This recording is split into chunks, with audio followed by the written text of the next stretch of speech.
You guys awake? There are three things that have to happen in communication. The first is the transmission of a message. The next is the reception of a message. And the third is the comprehension of a message.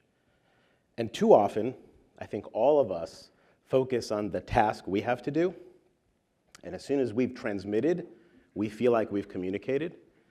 But actually, the other person hasn't understood anything at all. I had all the information up there. I conveyed everything perfectly well. You didn't understand a word of it because I focused on the transmission. I'm here to propose today a different way of thinking about this. Something that feels great regardless of which side of the interaction you're on. Something that I think will help you close the deals and earn customer loyalty. And maybe even more importantly, something I think will help you feel great about your own work. I'm talking about engaging through heart. Now, half of you probably are just lost to me now, and you're like, oh God, another marketing guy with some bullshit.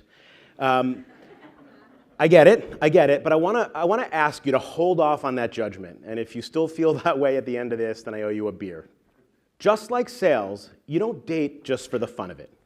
You have an objective in mind. You might even think of it as an ROI you're chasing. And whether you're looking for a stable marriage and a happy family or something a little bit more short-term, there's always something you're looking for.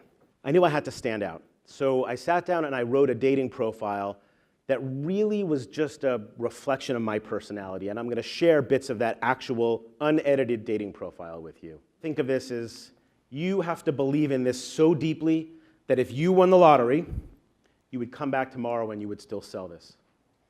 Well, like, not a big lottery, of course, but like, you know, a little one. We spend about a third of our lives at work.